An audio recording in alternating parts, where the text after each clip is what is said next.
trigger to an action, and I'll speak a little bit more about that in a minute. So emotion is incredibly important, and it's also, as I said before, it's the thing that we all have in common.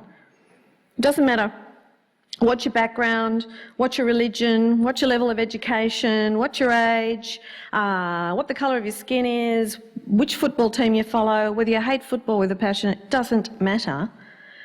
Emotions are identical. We've all felt them. We may have felt them in response to different things, but we all know what it is. You know, an example I use often is if you are selling an arthritis cure and you decide that you want to sell it to elderly ladies with arthritis, and you go away thinking, oh, what are elderly ladies like? You're going to end up with an ad with a lot of doilies in it and pussycats. And nobody defines themselves as an elderly lady with arthritis. Nobody. That's not how they see themselves. So you will get it wrong. You can't do much more but get it wrong, and you will stereotype, you will irritate, and you will patronise. However, if you go work from the experience of being in pain, forget about the elderly lady, forget about the arthritis, think about what it is to be in pain,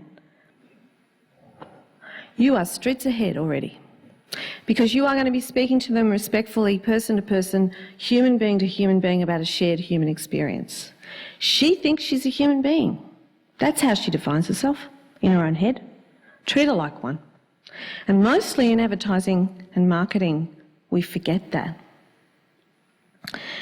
Story. You're in the arts. You know how much story matters. Story is how we make things concrete.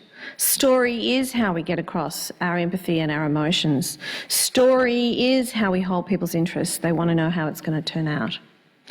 Story really helps get people to follow and keep their attention. I'm not so much in this talk talking to you about finding and keeping a market. I'm really talking to you about finding and keeping someone's attention, holding their attention so that you've got half a chance of getting your message across to them. The last one is the one I made up, and the one that I think is the most important. Mind you, I would say that, wouldn't I? But the reason that it's the most important, I think, is that it stands for the last S in success, is subtle and sensitive. And what I mean by that is an innate understanding of where you fit in your audience's lives.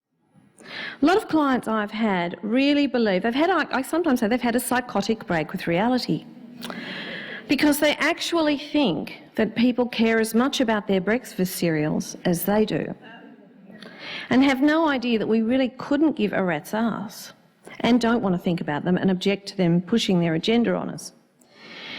Knowing that and approaching from that perspective of sensitivity